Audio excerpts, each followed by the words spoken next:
Comme vous le savez, l'hydrogène est l'élément le plus abondant de l'univers, et donc c'est normal que son potentiel à être une énergie propre fascine autant les politiques. Ça avait commencé à fasciner Jules Verne, et je vous citerai dans L'île mystérieuse une phrase du capitaine Nemo: « Oui, mes amis, je crois que l'eau sera un jour employée comme combustible, que l'hydrogène et l'oxygène qui la constituent, utilisés isolément ou simultanément, fourniront une source de chaleur et de lumière inépuisable et d'une intensité que la houille ne saurait avoir. » Jules Verne, L'île mystérieuse, 1874. Alors, l'émergence de l'hydrogène comme game changer, ça ne date pas d'aujourd'hui, rappelez-vous, pendant la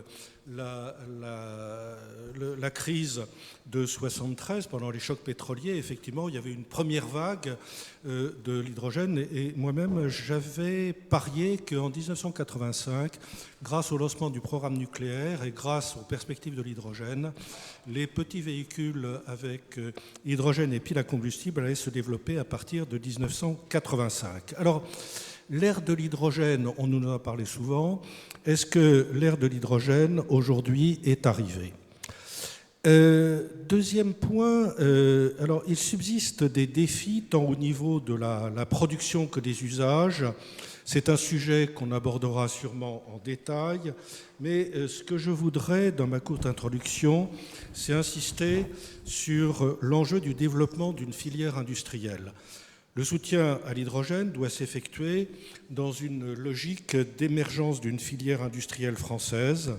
Les industriels français sont présents sur toute la chaîne de valeur de l'hydrogène, entreprises dynamiques de taille intermédiaire ou grands groupes intégrateurs. Il ne faut cependant pas oublier la concurrence féroce américaine, allemande et surtout chinoise. Et donc, il convient de soutenir les fabricants de composants essentiels en favorisant leur collaboration avec les grands groupes via des appels à projets, en favorisant et aussi grâce à des marchés publics.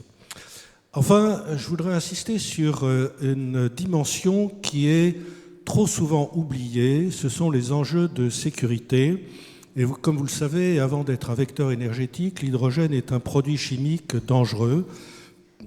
Personnellement, à l'IFP, j'en ai fait l'expérience, puisque une fuite de 13 grammes d'hydrogène dans une manip qui était menée a conduit à la destruction du laboratoire.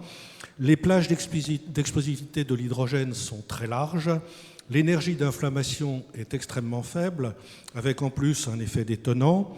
Alors certes, ces contraintes de sécurité sont maîtrisées en milieu industriel, mais le déploiement de l'hydrogène en dehors d'installations Céveso, en dehors d'installations industrielles où ces contraintes sont quand même prises très au sérieux, ça nécessite de prendre des précautions pour éviter des accidents qui pourraient bloquer son développement. Je me rappelle de l'accident sur le GPL carburant qui avait créé un accident, avait tué 3 pompiers et ça a tué la filière.